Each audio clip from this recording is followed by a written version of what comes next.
Hey, we hope you're having a great day. I'm Tom. I'm Holly. And welcome to HBC's YouTube channel.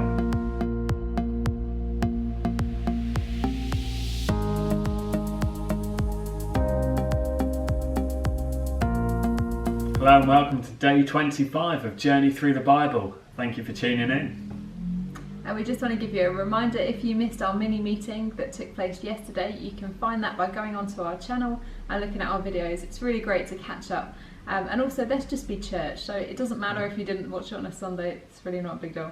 But just tune in and let's get together as community and continue to learn from God's word, worship together and pray. Let's jump into our passage today. Romans 11, verse 25 to 32.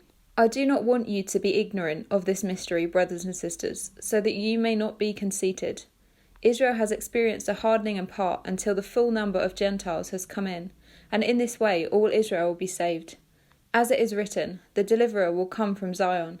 He will turn godlessness away from Jacob, and this is my covenant with them, when I take away their sins.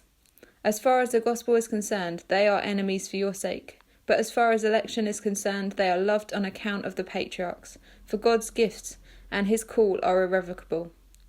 Just as you, who were at one time disobedient to God, have now received mercy as a result of their disobedience, so they too have now become disobedient, in order that they too may now receive mercy as a result of God's mercy to you. For God has bound everyone over to disobedience, so that he may have mercy on them all. Now in this section, Paul talks about how Israel's heart has been hardened until the full number of Gentiles have been saved. And so basically what he's saying is a bit like what he was saying at the start of chapter 11, that there's a reason that Israel's heart has been hardened, and it's to open up salvation to the Gentiles. But what he does say is that when the full number of Gentiles have become part of the fold, that then Israel's heart will be softened and they will be welcomed into the plan, and all of Israel will be saved. Now one thing to note, when Paul says all the Israelites, or the full number of the Gentiles, he's not meaning literally that every single Gentile and every single Jew will be saved, because otherwise where's free will and all that.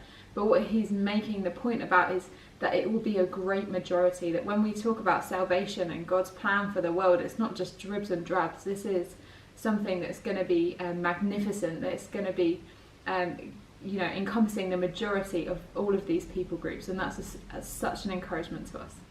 Paul reminds us once again of the need for evangelism for the Jews, because there is only one way to salvation, and that is through Jesus Christ. In modern times, the church has shied away from evangelism to the Jews, fearful of being anti-Semitic. But in this chapter, Paul suggests that actually by not preaching to the Jews, we're being anti-Semitic, because we are leaving them out of the good news. See, there is only one olive tree, in reference to yesterday's video, and only one way to salvation. Paul concludes this passage by once again reminding us of his confidence that God has not forgotten his people. Paul reminds us that God has elected and foreknown people of his nation, and that they cannot be forgotten or removed from the plan, because it goes against who God is as a divine being. And he also reminds us of God's incredible mercy for humanity, that overflowing, unconditional mercy that God gives us. Through Jewish disobedience, the disobedient Gentiles have been welcomed into God's plan and given grace and mercy.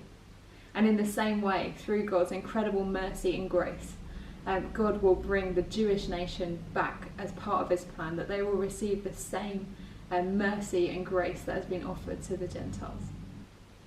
Time for our application.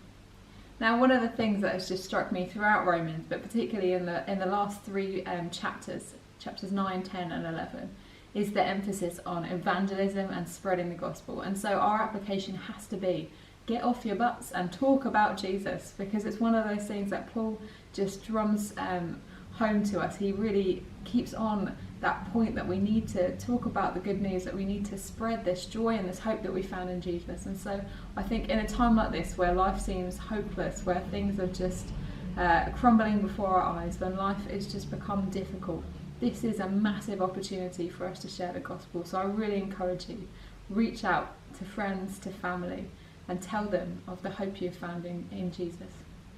So that's day 25 of Journey Through the Bible. Why not check out our Spotify playlist, which is in the description.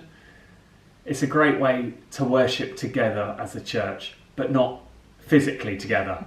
It's singing the same words as one another, but in our separate places. So let's do that this week. No matter what we're doing, let's just remember to worship Jesus. And until then, we'll see you tomorrow. Take care.